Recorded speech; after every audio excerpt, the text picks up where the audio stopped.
Nah, ibunya pun melihat bahwa pada saat itu Dani memang sedang bermain, namun ia bermain sendirian dan berbicara sendiri.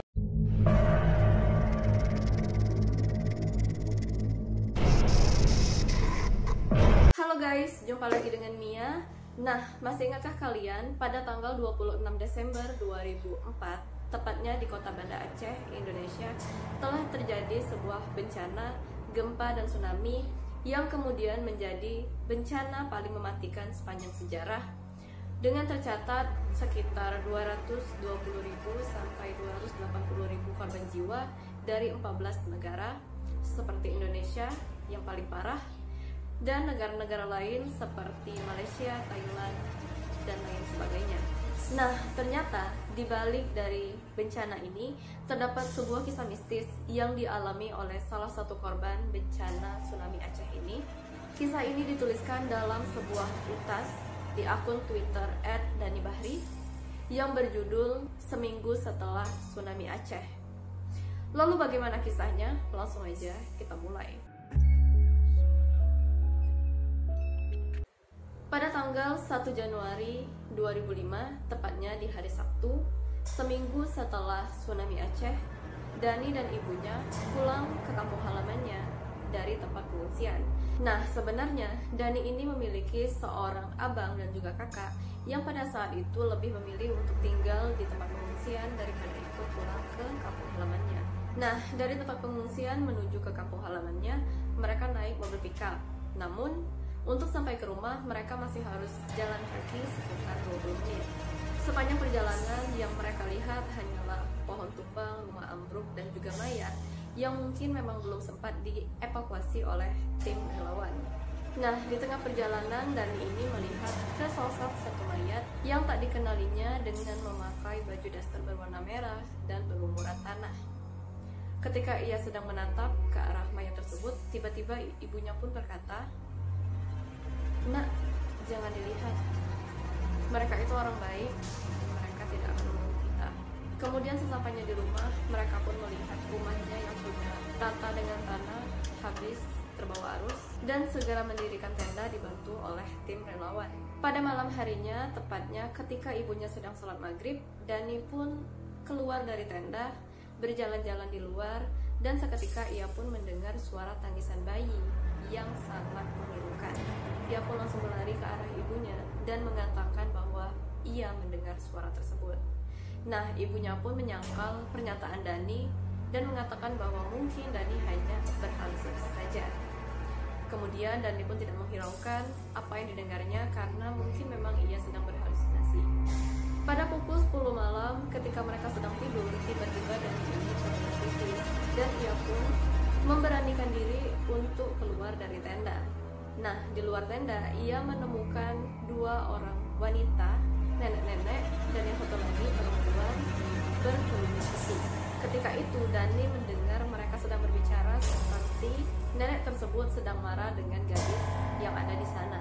Yang Dani dengar adalah nenek tersebut mengatakan bahwa air laut naik karena banyak zina. Tiba-tiba ketika Dani sedang mendengarkan mereka pun melihat ke arah Dani dan ia pun segera berlari menuju ke tenda lagi. Ia pun segera membangunkan ibunya dan mengatakan apa yang dilihatnya. Tapi lagi-lagi ibunya pun menyangkal perkataan Dani dengan mengatakan bahwa mungkin Dani hanya berhalusinasi. Kemudian Dani pun terdiam dan mencoba untuk tidur lagi. Nah, keesokan harinya Dani pun ternyata ngompol ketika ibunya sedang marah-marah. Dani pun mengatakan bahwa ia takut untuk pipis di luar karena takut bertemu dengan nenek-nenek itu lagi. Ketika itu ibunya pun langsung terdiam dan dengan diri mengatakan Panjo. Dani pun langsung bertanya siapakah nenek Panjo itu, namun ibunya tak mau menjawab, malah mengalihkan pembicaraan. Kemudian di siang harinya Dani pun pergi bermain keluar dan bertemu temannya yang berinisial R. Ia pun ingat sehari sebelum tsunami ia meminjam uang dengan R senilai 1 perak dan ia lupa membayarnya. Kemudian ketika ia ingin membayarnya, R pun mengatakan bahwa ia mengikhlaskan hutang dari tersebut. Nah, sorenya setelah pulang bermain, Dani pun melihat ibunya sedang menangis di dekat sumur dan mengatakan bahwa banyak sekali teman-temannya yang termasuk juga saudaranya. Lalu pada malam harinya terdengar lagi suara bayi yang sedang menangis, namun kali ini ibunya pun ikut mendengar. Kemudian ibunya berbisik kepada Dani untuk tidak takut dan membaca Al-Fatihah. Kemudian keesokan harinya Dani pun bertemu dengan orang tua si R yang sedang menangis dan mengatakan bahwa si R telah meninggal. Nah, Dani pun heran karena kemarin ia sempat bertemu dengan si R dan bermain bersamanya. Dani pun mengatakan tentang yang ia temui kepada orang tua si R. Namun, mereka mengatakan bahwa mereka sendirilah si R keguguran. Kemudian ibunya pun langsung menarik tangan Dani dan meminta maaf kepada orang tua si R. Nah, setelah sampai di tenda, Dani pun ngotot berkata kepada ibunya bahwa ia benar-benar bermain dengan si R. Nah, ibunya pun melihat bahwa pada saat itu Dani memang sedang bermain, namun ia bermain sendirian dan berbicara sendiri. Keesokan harinya Dani pun dilarang ibunya untuk bermain sendirian, jadi sepanjang hari Dani pun ikut ibunya kemanapun ibunya pergi. Pada saat itu ibunya pun mencari kayu bakar di hutan dan Dani ikut menemani ibunya. Ketika ibunya sedang mencari kayu bakar di hutan, Dani pun melihat banyak sekali laron dan mencium bau yang sangat pesing. Kemudian ibunya pun melihat sepotong kaki yang ternyata kaki tersebut adalah korban dari tsunami. Ibunya pun langsung menghubungi tim relawan agar mayatnya segera dievakuasi. Nah, beberapa jam kemudian mereka pun pulang ke tenda dan pada saat itu Dani melihat ada sebuah kaos bola berwarna merah yang dipakai oleh si R pada saat mereka bermain kemarin di dekat tenda mereka. Dani pun langsung saja mengambil kaos itu dan menyembunyikannya karena ia takut jika ibunya tahu maka ia akan terus dilarang oleh ibunya. Pada malam harinya Dani pun lagi-lagi mendengar suara tangisan bayi dan ketika ibunya memperhatikan gerak-gerik Dani, ibunya pun merasa curiga karena seperti ada yang Dani sembunyikan. Lalu Dani pun langsung saja mengatakan kepada ibunya bahwa ia menemukan kaos si R dan ibunya pun mengatakan bahwa Dani boleh menyimpan kaos tersebut. Keesokan harinya bantuan tim relawan pun datang berupa makanan kaleng, mie instan, dan juga perlengkapan mandi. Nah, pada saat itulah kakak dan abangnya Dani pulang dari pengungsian. Ketika kakak dan abangnya masuk ke dalam tenda, Dani pun buru-buru menceritakan tentang kejadian-kejadian aneh yang ia alami. Namun, bukannya takut, malah kakak dan abangnya ini tertawa mendengar cerita Dani. Pada malam harinya, Dani pun mendengar lagi suara tangisan bayi itu dan ia pun langsung membangunkan abangnya dan bertanya apakah abangnya mendengar suara yang ia dengar. Namun abangnya pun menjawab bahwa ia sama sekali tidak mendengar suara tangisan bayi tersebut. Ia pun langsung membangunkan ibunya dan bertanya serupa, namun ibunya pun marah dan menyuruh Dani untuk segera tidur lagi. Pada hari berikutnya Dani pun pergi bermain bersama abangnya dan ia pun menemukan sebuah mobil-mobilan yang terbuat dari kulit jeruk bali. Mobil-mobilan itu pun terlihat seperti baru saja dibuat dan ia pun langsung saja mengambil mobil-mobilan itu ketika abangnya sedang dipanggil oleh ibunya. Ia pun langsung saja berlarian ke arah tenda dan mengatakan bahwa ia menemukan sebuah mainan. Namun yang anehnya, semua yang ada di sana menatap ke arah Dani dan langsung saja ibunya pun menarik Dani, memandikannya dengan membacakan ayat-ayat suci Al-Quran. Ia pun kebingungan tanpa bertanya sedikit pun.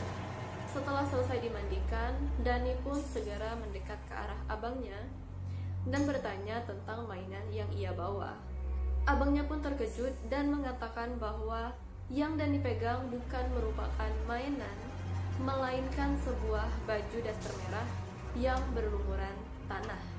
Bajunya pun sudah dibuang oleh ibunya. Nah, seketika Dani pun teringat tentang mayat yang ia jumpai ketika dalam perjalanan pulang ke rumah. Ia pun langsung menangis sejadi-jadinya tanpa mengatakan sepatah kata pun. Nah, pada sore harinya mereka pun pergi ke hutan lagi untuk mencari kayu bakar. Namun kali ini Dani digendong oleh abangnya. Ketika di perjalanan, Dani pun tertidur di gendongan abangnya dan ia memimpikan bertemu dengan Nek Panjo. Nenek itu pun berkata bahwa Dani merupakan cucunya dan ia harus rajin sholat dan ngaji. Setelah itu tiba-tiba Dani pun dibangunkan karena ia telah sampai di tenda lagi. Nah, pada malam harinya Dani pun menceritakan tentang mimpinya bertemu dengan Nek Panjo. Namun ibunya tetap tidak mau menceritakan siapa itu Nek Panjo. Ketika mereka sedang tertidur, Dani pun terbangun mendengar suara seseorang yang memanggilnya dan main yuk. Nah, suara itu merupakan suara yang tidak asing baginya. Ya, ia ingat bahwa suara itu adalah suara si R. Ia pun langsung saja bangun dan mencoba untuk berlari keluar menemui si R. Seketika, ia pun dicegat oleh ibunya, tangannya ditarik. Ibunya pun bertanya, "Dani mau kemana?" Dani pun menjawab bahwa ia ingin bermain dengan si R. Kemudian, ibunya pun segera membangunkan abang dan kakaknya, minta diambilkan Al-Quran. Dani pun dibacakan surat Yasin sekitar 10 menitan, kemudian ia pun sadar bahwa si R telah meninggal. Keesokan harinya, karena melihat kondisi yang sudah tidak memungkinkan, ibunya pun meminta Dani, abangnya, dan kakaknya untuk segera membereskan barang-barang yang ada di sana dan kembali ke tempat pengungsian. Namun pada saat itu, Dani menangis menjadi-jadi karena ia tidak ingin pergi ke tempat pengungsian. Nah, ketika itu, ibunya pun mengatakan bahwa mereka tidak akan pergi ke tempat pengungsian, tapi dengan satu syarat bahwa Dani tidak boleh jauh dari ibunya. Pada malam harinya, ibunya pun pergi keluar tenda dan hanya ada Dani, abangnya, dan kakaknya. Sekitar pukul 10 malam, ibunya pun pulang membawa kue lapis. Ia pun disuruh ibunya untuk segera makan kue lapis tersebut. Namun, anehnya ketika ia makan kue lapis tersebut, rasa kue lapis tersebut terasa sangat pahit. Dan ketika ia melihat abang dan kakaknya, mereka makan sangat lahap, mengatakan bahwa kue lapis itu sangat-sangat lezat. Esokan harinya ketika Dani dan abangnya sedang masak instan, kemudian datanglah seorang ustaz yang melihat Dani dengan mata yang sangat sinis. Nah, Pak Ustaz ini mengatakan bahwa Dani ada yang menjaga dan mereka harus hati-hati, jangan sampai ditinggalkan sebelum yang jaga itu pergi. Pada malam harinya, Dani pun menangis sejadi-jadinya. Ia sangat ingin sekali mobil-mobilan yang ia temukan kemarin, mobil-mobilan dari kulit jeruk bali. Namun kemudian ibunya pun langsung saja membentak Dani dan mengatakan, "Siapa kamu? Jangan ganggu anak saya, dia masih kecil." Dani pun terdiam dan tiba-tiba badannya terasa sangat panas. Kemudian ibunya pun segera membawa Dani ke PMI yang ada di sana. Setelah beberapa hari, demamnya pun telah turun. Dani pun kembali seperti anak-anak pada umumnya. Ia pun bermain keluar tenda.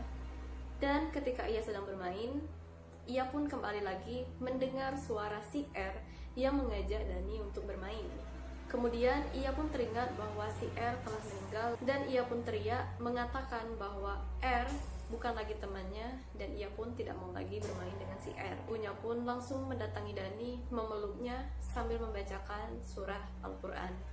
Pada hari itu juga, abangnya disuruh oleh ibunya untuk mencari kakek jenggot di pengungsian kota dengan menaiki mobil pickup. Nah, abangnya ini ingat bahwa ketika ia sedang di dalam mobil pickup itu, ia melihat seekor monyet yang sangat besar mengikuti mereka di arah belakang. Namun, karena jalanan yang sangat berlobang, ia pun tidak menghiraukan monyet tersebut. Nah, ketika ia bertemu dengan kakek jenggot, kakek itu pun mengatakan bahwa ia telah tahu alasan abang Dani menemuinya. Segera ia pun pergi ke kampung Dani, dan ketika ia bertemu dengan Dani pun langsung saja ingin memeluk kakek jenggot karena memang mereka sudah akrab. Namun, yang anehnya, kakek jenggot langsung saja melepaskan pelukan Dani seakan-akan sangat membenci Dani dengan tatapan yang sangat sinis. Malam itu, kakek jenggot ini bermalam di tenda mereka, namun kakek ini sama sekali tidak tidur dan berjaga di luar tenda. Ketika Dani terbangun, Dani pun melihat kakek tersebut sedang berbicara, namun ia tak tahu dengan siapa kakek tersebut berbicara. Keesokan harinya, ketika ia terbangun, ia pun langsung saja dimandikan oleh ibunya di dekat sumur. Ketika sedang dimandikan, ustaz yang kemarin datang kemudian datang lagi dan berbicara dengan kakek jenggot. Ketika sedang berbicara, mereka pun menatap ke arah Dani dengan tatapan yang sinis, kemudian menyuruh Dani untuk berwudu dan masuk ke dalam tenda. Ketika di dalam tenda hanya ada Dani, Pak Ustaz, dan juga kakek jenggot, ia pun segera dibacakan surah Yasin dan doa-doa. Setelah selesai berdoa, mereka pun keluar. Kakek Jenggot pun segera bertanya dengan Abang Dani mengenai perjalanannya menemui kakek Jenggot. Apakah ketika di perjalanan ia melihat sesosok monyet berbulu putih? Abang Dani pun menceritakan tentang monyet yang ia temui di dalam mobil pickup. Tiba-tiba kakek Jenggot mengatakan bahwa monyet tersebut merupakan jelmaan dari Nek Panjo. Kemudian ibunya pun langsung saja bertanya dengan kakek Jenggot apakah Dani telah lepas, dan kakek itu pun menjawab bahwa Dani telah lepas dari yang menjaganya. Setelah selesai, Pak Ustaz dan kakek Jenggot pun meninggalkan mereka. Ibunya pun mengatakan bahwa keesokan harinya mereka harus meninggalkan tenda dan kembali ke pengungsian. Namun pada saat itu tidak ada yang membantah, begitu pula Dani. Nah, ketika sampai di sana, mereka pun tidur di kamar yang luas dan Dani pun tidak menemui hal-hal aneh lagi. Oke guys, itu aja ceritanya. Bagaimana menurut kalian? Apakah ada di antara kalian yang pernah mengalami kejadian serupa seperti ini? Komen di bawah. Dan jangan lupa untuk like dan share video ini jika kalian menyukainya. Dan buat yang belum subscribe, jangan lupa untuk subscribe. Jangan lupa juga untuk mengaktifkan loncengnya agar kalian mendapatkan notifikasi ketika aku upload video baru. Sampai jumpa di video selanjutnya. Bye bye.